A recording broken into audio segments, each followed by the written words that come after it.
Boa noite, amada igreja do Senhor. Amém. Boa noite, você que nos assiste pela internet, os visitantes, sejam muito bem-vindos. É uma honra tê-los aqui conosco. Mais um culto da Jucad. E hoje nós estamos iniciando essa nova série de mensagens com o tema O Plano Perfeito, um tema maravilhoso, um tema glorioso.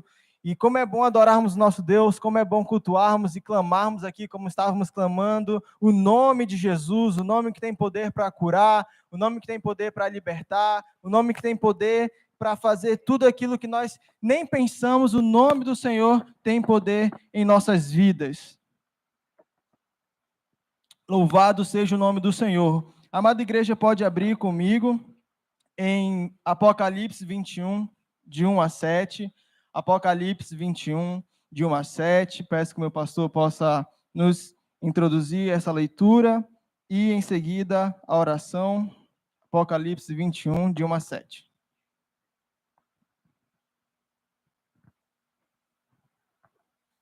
Vi novo céu e nova terra, pois o primeiro céu e a primeira terra passaram e o mar já não existe.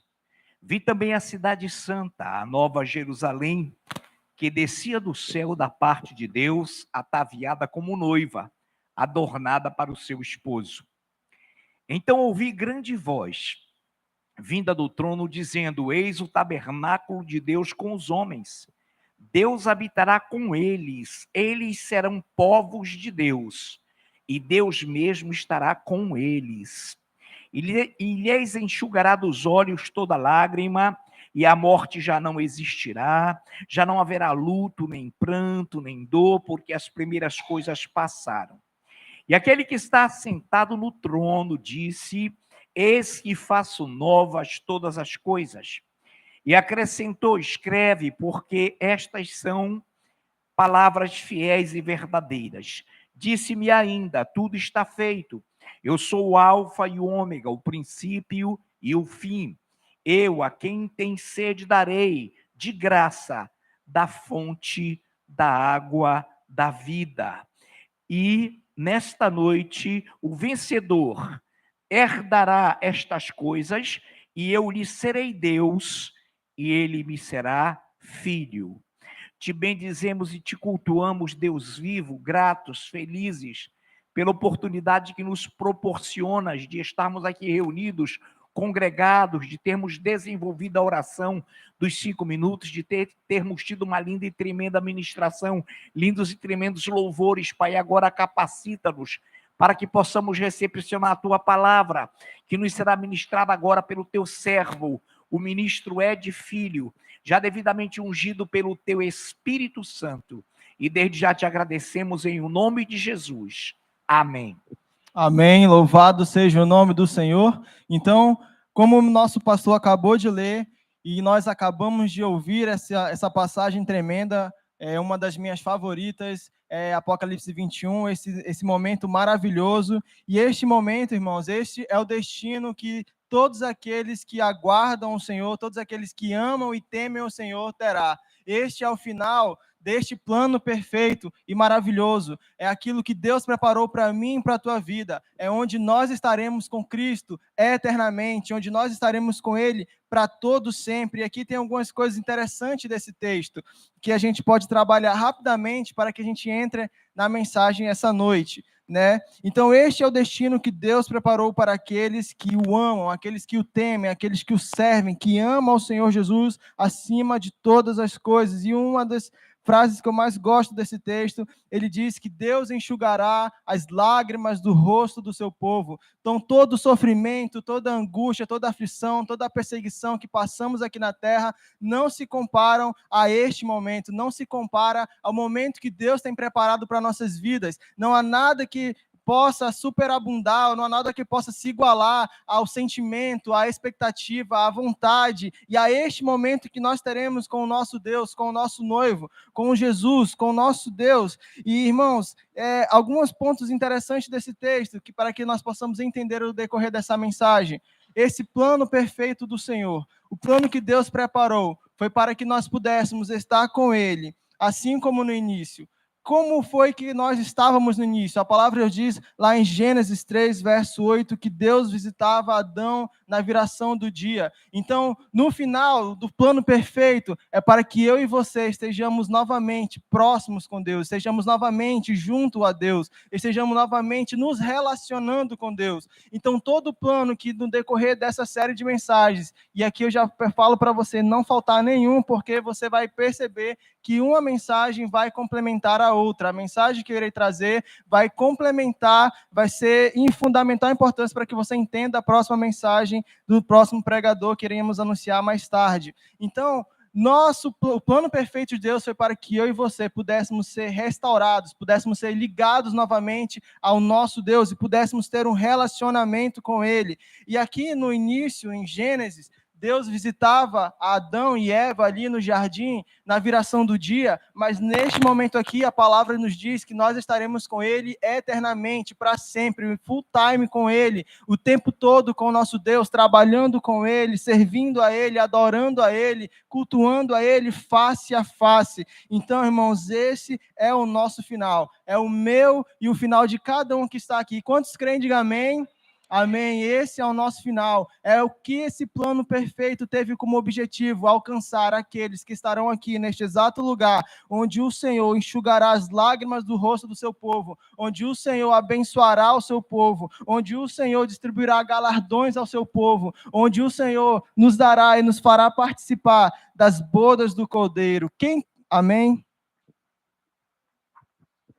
Glória a Deus. Então, quantos querem participar desse momento? Dê um glória a Deus com muita força aí, porque o nosso momento, esse momento está chegando, amada igreja. Esse momento vai se cumprir e brevemente nós seremos arrebatados e estaremos com o nosso Deus para todos sempre. Mas então vamos agora falar sobre o início desse plano perfeito, sobre a história desse plano perfeito, como que aconteceu, como que surgiu e o que foi que desencadeou ao plano perfeito do Senhor. Amém? Então, amada igreja, vamos começar lá do início através da nossa criação. Nós fomos criados à imagem e a semelhança do nosso Deus. Nós fomos criados à imagem e semelhança do nosso Deus. O que isso significa? Significa que Deus colocou em nós atributos para refletir a sua glória, atributos que pudessem mostrar à humanidade, mostrar aos outros povos, mostrar às outras pessoas características que mostrassem que esse é um Deus poderoso, que esse é o Deus majestoso e que nós somos, sim, criaturas de Deus. Em Gênesis 1, 26, se você quiser abrir, mas eu vou ler aqui para a gente dinamizar o tempo. Gênesis 1, 26 diz assim: Então disse Deus, façamos o homem à nossa imagem, conforme a nossa semelhança. Domine sobre ele os peixes do mar, sobre as aves do céu, sobre os grandes animais de toda a terra e sobre todos os pequenos animais que se movem rente ao chão. Deus criou o homem à sua imagem. A imagem de Deus os criou. A mulher, o homem e mulher os criou. Em Romanos 2, 14 a 15, vai falar algo interessante. Ele vai dizer que a lei foi cravada em nosso coração, que o discernimento entre o bem e o mal, o conhecimento do que é certo, do que é errado, foi gravado em nosso coração. Por isso que há 3 formas de você ser julgado, como nós somos bem doutrinados. A primeira é se nós ouvimos a palavra de Deus e a recusamos. A segunda é através das obras do firmamento, do universo, que proclamam e declaram e anunciam esse Deus poderoso. E a terceira forma é através da nossa consciência. Então não há ninguém que possa se desculpar diante de Deus: eu não sabia, ninguém pregou para mim, ninguém falou nada comigo. Não, a nossa consciência nos mostra também nos fala o que é certo, o que é errado. E aqui nós temos que entender essa primeira parte, que nós somos criados para refletir a glória de Deus. Nós possuímos em nosso ser a assinatura do nosso Deus. Nós possuímos em nosso ser a assinatura do Deus Todo-Poderoso. Em cada detalhe, em cada circunstância, em cada formação que nós fomos criados de forma assombrosamente maravilhosa, nós fomos criados para refletir a glória de Deus com a assinatura do Senhor em nossas vidas. Irmãos, e aqui eu quero falar um ponto que eu ouvi um pregador falando que Deus errou ao criar um homem, porque um homem pecou, porque um homem errou. Irmãos, Deus não errou ao criar um homem. E pelo contrário, quando nós lemos em Gênesis, tudo que ele criou era bom. Ele via, ele falou, nossa, isso aqui é bom. Eu criei o homem, nossa, isso aqui é bom. A tal ponto que nós somos a coroa da sua criação. Então, nós não somos de forma alguma, algum erro de Deus, Deus teve ali, estava sem fazer, vamos fazer aqui um homem, aí deu errado, negativo. Nós fomos criados de forma perfeita, o nosso propósito era um propósito maravilhoso, o propósito que Deus tinha para com nossas vidas naquele jardim, era um propósito glorioso, era um propósito tremendo, mas Deus é um Deus tão cheio de amor, é um Deus tão cheio de bondade, de misericórdia, que Ele nos criou com livre arbítrio. Ele nos criou justamente com essa capacidade, essa opção de escolher entre a bênção e a maldição. Deus já tinha tomado o exemplo de Lúcifer. Lúcifer, pela sua própria vontade, ele decidiu querer ser maior que Deus, queria estar no lugar de Deus, e por isso causou a sua queda e a queda de outros anjos ali. Ele poderia muito bem falar assim, a partir de agora, toda a minha criação vai ser obrigada a me adorar, e ponto final, que eu não quero mais ter dor de cabeça, não quero mais ter problema com isso. Mas, pelo contrário, mesmo assim, ele nos amou e nos deu a oportunidade de escolher entre o que é certo e o que é errado. Porém, nós escolhemos o que é errado. Porém, nós escolhemos a maldição. Porém, um homem escolheu a desobediência. Por isso, o homem escolheu a desobediência. Por quê? Porque o homem foi enganado, queria ser como Deus, a luxúria dos seus olhos, queria ser como Deus, foi a tentação de conhecer o que era bem, o que era mal, de poder ser igual a Deus, subiu à sua cabeça. Então ele cai, então ele rompe tudo aquilo que Deus havia projetado para ele, todos os planos, os projetos, tudo aquilo que Deus havia pensado para a humanidade, foi rompido ali por opção do homem, foi rompido ali por opção de Adão e de Eva. E o homem caiu no abismo sem fim, o homem caiu cada vez mais para longe de Deus, o homem caiu num abismo que não tem fim. Quanto mais nós caíamos, quanto mais nós nos distanciávamos de Deus, quanto mais o homem se distanciava de Deus, mais ele se atolava no pecado, e a cada vez que ele passava, e a cada dia que se passava, e a cada momento que se passava do homem longe de Deus, o homem se atolava em mais pecado, e mais pecado, e mais pecado, e mais pecado, e mais pecado. E com isso, irmãos, vieram consequências terríveis nas nossas vidas, vieram consequências terríveis em nossa geração, na geração passada. Por quê? Por causa do pecado. Nós recebemos o salário que era devido a nós, pelo nosso pecado. A palavra de Deus diz que o salário do pecado é a morte. O homem pecou e recebeu o seu salário, a morte, não a morte física, não a morte terrena, não a morte carnal, mas a pior morte que alguém pode provar, a morte espiritual, que é a separação eterna de Deus.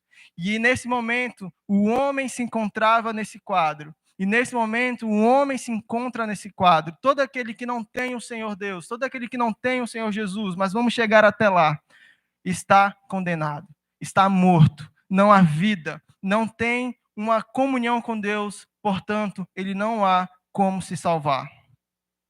E aí surge também outra questão que sempre há, né? As pessoas falam assim, mas foi Adão que pecou, ele que deveria sofrer as consequências sozinho, se fosse eu não faria isso, Adão é isso, isso é injusto. Irmãos, entenda uma coisa, se Adão não pode te representar na queda, o Senhor Jesus Cristo não pode te representar no céu. Porque a palavra de Deus diz lá em Romanos 5, que porque como pela desobediência de um só homem, muitos se tornaram pecadores, assim também, por meio da obediência de um só, muitos se tornarão justos. Por meio de Cristo Jesus, nós podemos ser justificados. Então, se nós não aceitamos que erramos por conta de Adão, então nós não podemos aceitar que Cristo Jesus nos salve, porque é somente por ele, é somente por meio dele que nós teremos a salvação e a justificação.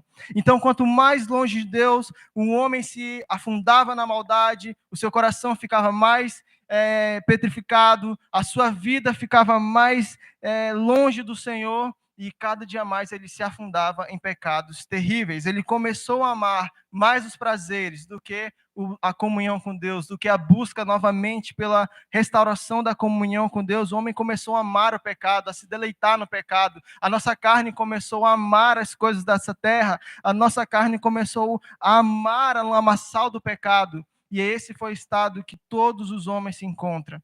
E aqui, irmãos, eu separei aqui 3 exemplos que o pecado se tornou tão grande, tão intenso na geração, que Deus teve que intervir para que não pudesse ficar descontrolado o negócio, né?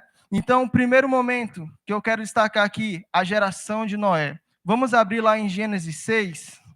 Vamos abrir lá em Gênesis 6, de 5 a 6. Peço que o Yuri possa ler para a gente. Yuri estava numa entrevista hoje, foi tremenda a entrevista do Yuri. E aí ele já pode ler para a gente Gênesis 6, de 5 a 6. Viu o Senhor que a maldade do homem se havia multiplicado na terra, e que era continuamente mal todo o desígnio do seu coração. Então se arrependeu o Senhor de ter feito o homem na terra, e isso lhe pesou no coração. Amém. E olha só o estado daquela geração. A palavra de Deus diz que é uma geração continuamente era continuamente mal todo o desígnio, tudo aquilo que eles pensavam, tramavam, tudo aquilo que projetavam, havia maldade no seu coração, havia maldade nos seus olhares, havia maldade no seu pensar ali naquele momento. A palavra de Deus diz aqui que o pecado estava se multiplicando, ele não estava somando, ele não estava crescendo, ele estava se multiplicando. Tal era a perversidade daquela geração, tal era a perversidade daqueles homens, a tal ponto que o Senhor se arrepende aqui nesse momento. Mas, irmãos, não é o arrependimento humano, porque Deus não é homem para que minta, nem filho do homem para que se arrependa. Ele teve um grande pesar no seu coração de ver a coroa da sua criação afundada, atolada, num lugar sem saída, num lamaçal do pecado, afundada, atolada, longe dele, longe da sua presença, longe da sua comunhão, longe da salvação, longe daquilo que ele havia projetado para o homem, e isso causou um grande pesar no seu coração. A outra geração que nós conhecemos também, Sodoma e Gomorra. Vamos ler lá Gênesis 18, capítulo 18, versos 20 a 21. Peço que o Lucas André possa ler para a gente. E aí, deixa eu ver quem. E a Késia já vai ler o capítulo 19, verso 13. Capítulo 18, 20 e 21, Lucas. 19, 13, Késia. Disse mais o Senhor: com efeito, o clamor de Sodoma e Gomorra tem se multiplicado, e o seu pecado tem se agravado muito. Descerei e verei se de fato o que tem praticado corresponde a esse clamor que é vindo até mim. E assim não é, sabê-lo-ei.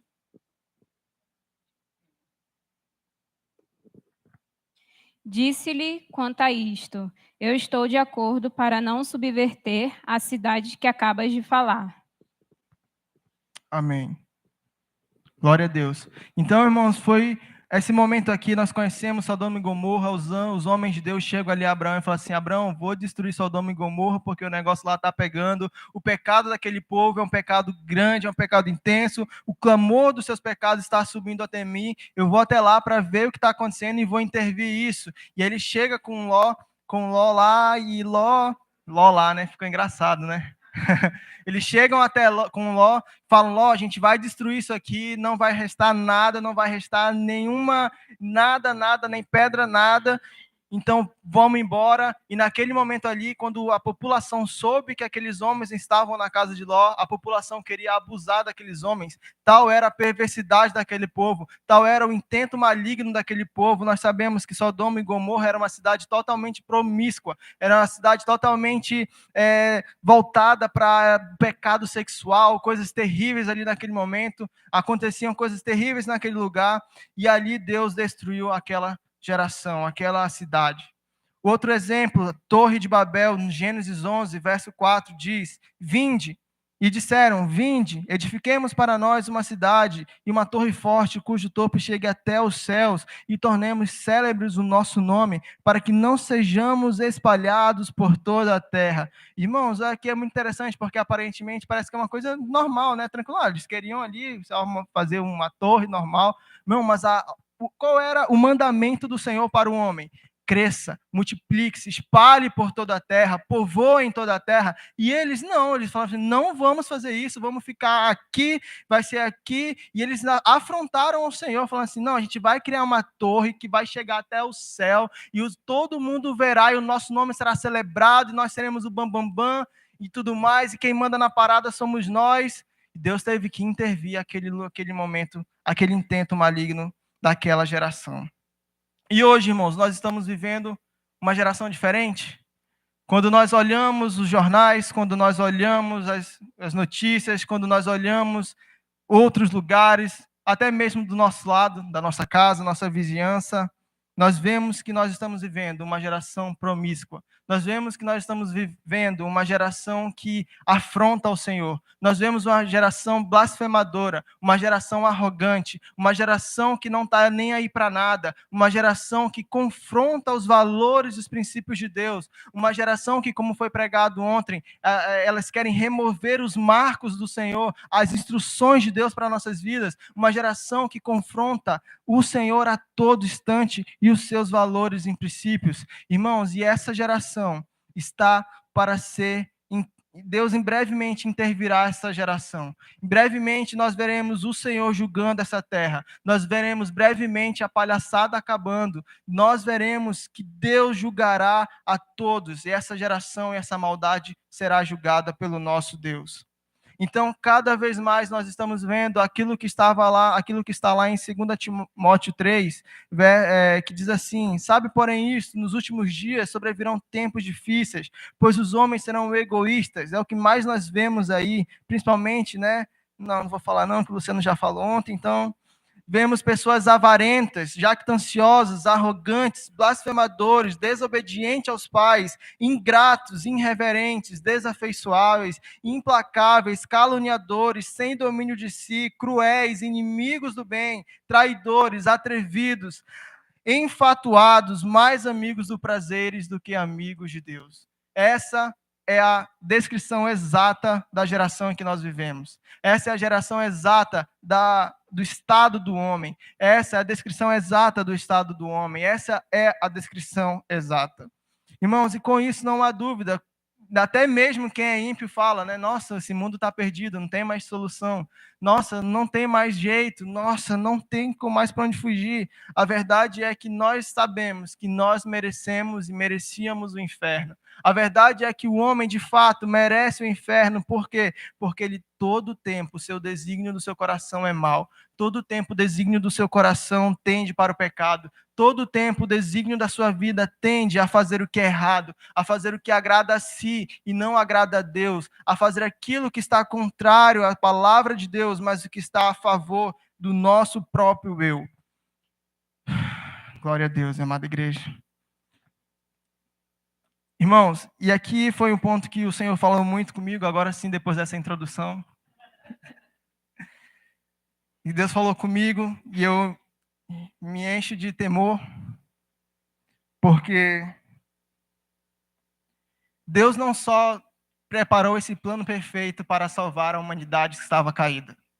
Ele não só preparou esse plano perfeito para salvar as nossas vidas que estávamos desgarrados, estávamos em trevas, estávamos longe da sua presença. Mas ele também fez esse plano perfeito para salvar, inclusive, aqueles que estariam perto da sua presença.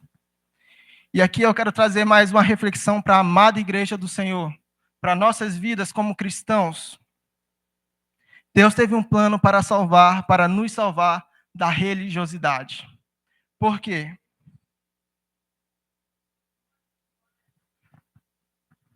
Um momento, amada igreja.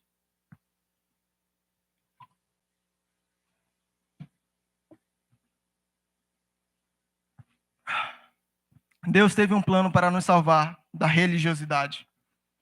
Por quê? Para que Deus pudesse executar o seu plano perfeito, ele estabelece para si um povo na terra. Nós conhecemos o povo de Israel. Deus liberta esse povo do Egito e começa a trabalhar ali o plano de Deus para as nossas vidas, para que pudéssemos ser salvos. E ali naquele momento ele escreveu a lei pastor pregou recentemente sobre o que era, o que significava a lei. A lei era justamente para que aquele povo que era diferenciado, que era separado para Deus, soubesse que eles eram pecadores, que eles eram transgressores e que de maneira nenhuma, em hipótese alguma, eles poderiam cumprir aquela lei e que de hipótese nenhuma eles conseguiriam cumprir cabalmente cada detalhe da lei, porque era impossível, é humanamente impossível alguém cumprir aquela lei. Então, o povo de Israel recebeu a lei para que eles pudessem olhar, Senhor, eu preciso de um Salvador. Deus, Tu és o meu rochedo, Tu és a única forma, a única fonte de salvação, Tu és tudo para nossas vidas, porque olhando para isso aqui, eu estou perdido, eu estou arruinado, não há nada para mim. Só que o ser humano, irmãos, o pecado, a carne caída é tão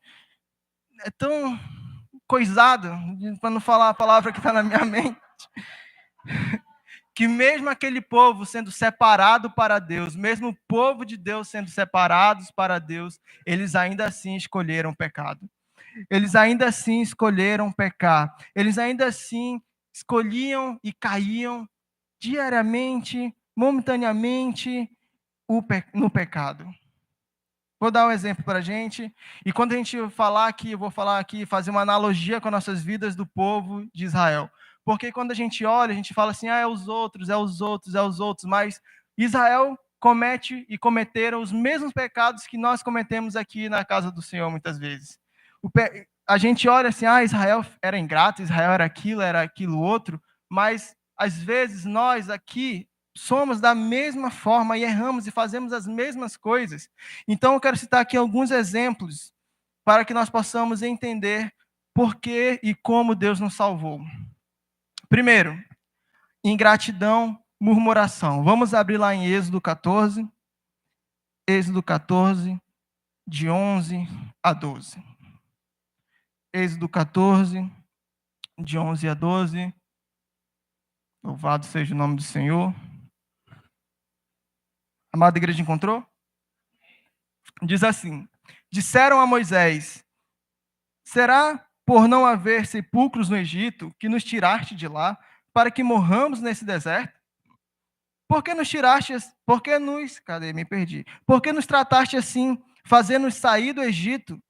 Não é isso o que te dissemos no Egito? Deixa-nos para que sirvamos os egípcios, pois melhor nos fora servir aos egípcios do que morrermos no deserto.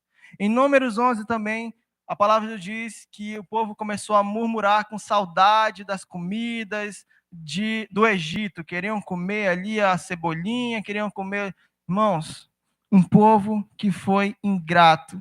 Irmãos, Deus havia os libertado, Deus havia os sustentado, os guiado. Eles viram coisas tremendas, maravilhosas, viram coluna de fogo, eles viram tudo, irmãos. A roupa deles não se desgastavam e mesmo assim eles encontraram motivos para murmurar. E mesmo assim eles encontravam motivos para serem ingratos àquilo que Deus havia feito a eles.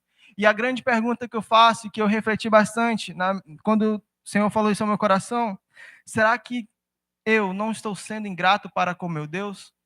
Será que eu hoje não ajo de ingratidão para com meu Deus? Quantos de nós muitas vezes não somos ingratos para com o Senhor? Irmãos, para você ver, existem pessoas que eu posso falar isso porque não estão mais aqui, pessoas que saíram daqui porque não tinha playground na igreja, não tinha playground, que queria brincar com as criancinhas. Irmãos, paciência, né? Paciência, irmãos. Aqui nós temos um lugar onde nós somos orientados, onde nós somos sustentados na palavra, onde nós somos cuidados, onde nós somos direcionados, onde há a palavra sem mistura, sem veneno.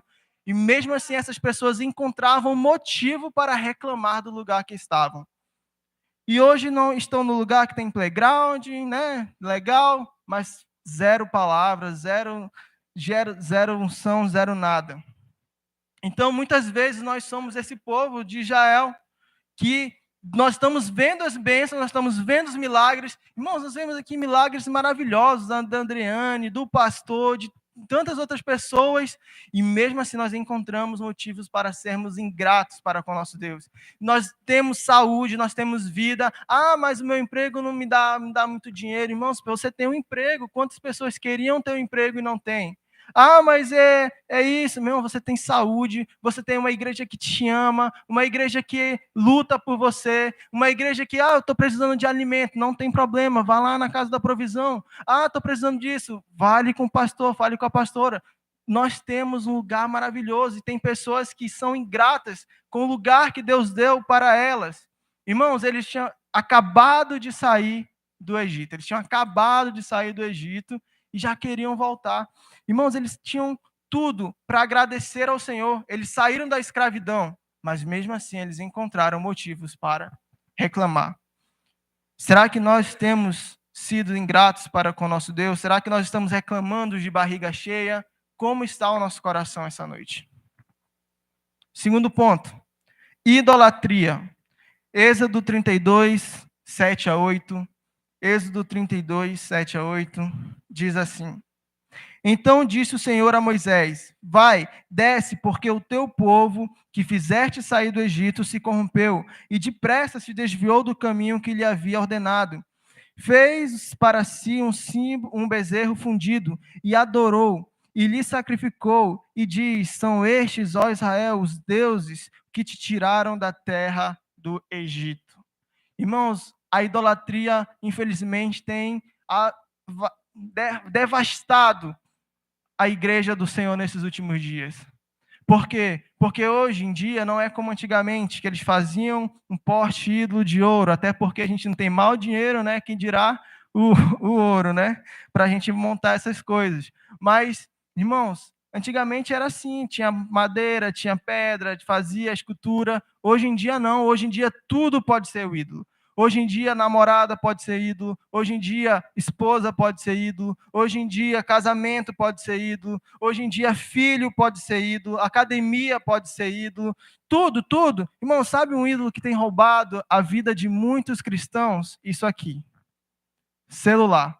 Tem roubado a atenção de muitos cristãos que, mesmo estando na casa de Deus, não consegue ficar sem olhar no WhatsApp, ficar sem olhar no Instagram, ficar sem olhar alguma coisa.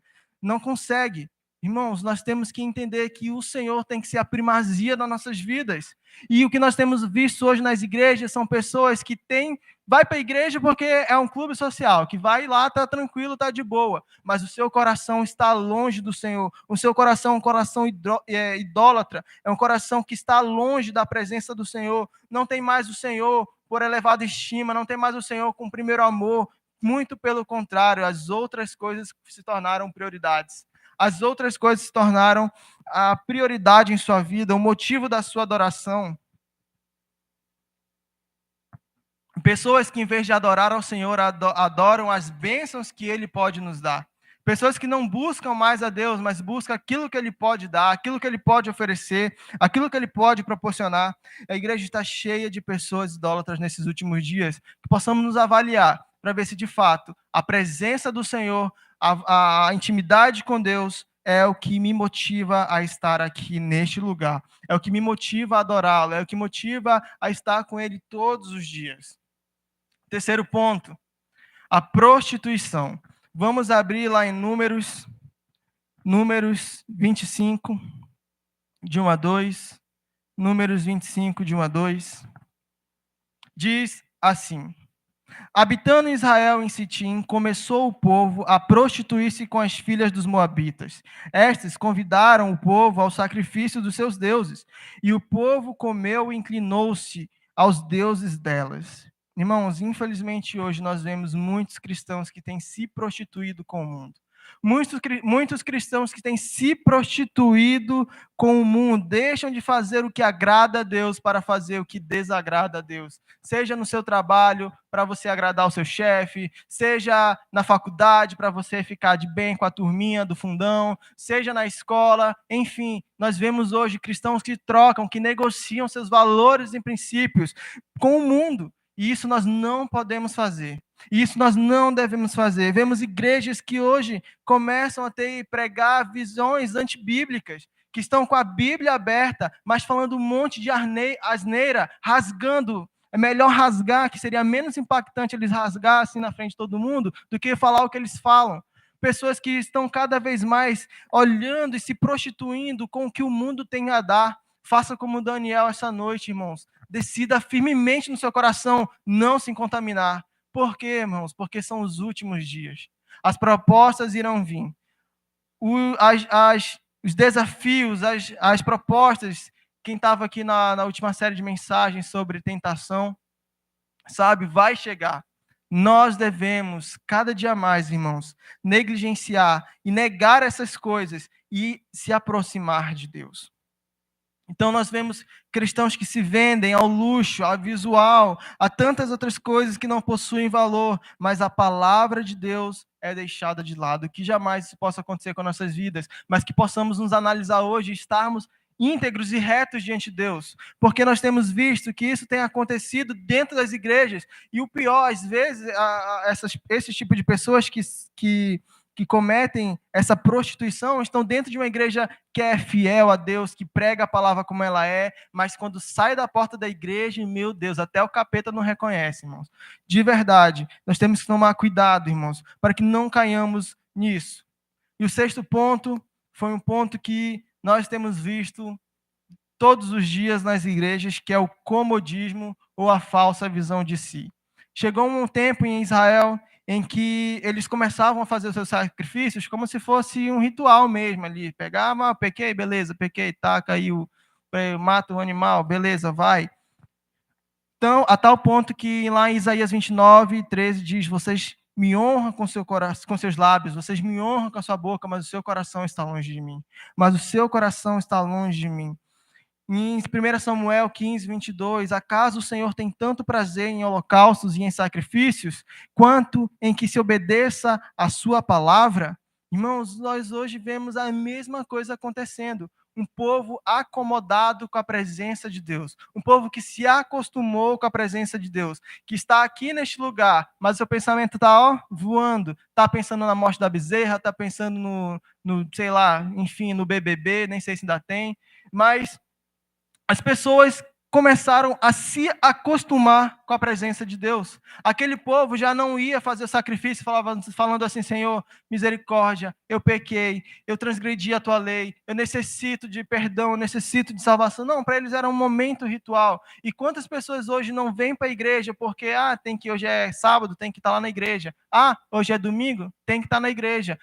Beleza, culto de doutrina, tem que estar na igreja. E não vem aqui, Senhor, eu preciso de ti. Senhor, eu preciso da tua presença. Meu Deus, como eu preciso ser inundado pelo teu Santo Espírito. Meu Deus, eu pequei essa semana. Meu Deus, eu pequei ontem. Eu pequei... meu Deus, Senhor, me perdoa. Eu preciso da tua presença. Não, as pessoas estão aqui hoje.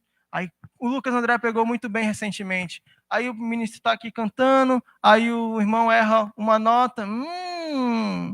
Tocou errado. Nossa. Sair do espírito. Que espírito é esse, amada igreja? Irmãos, você tem que se envolver no louvor.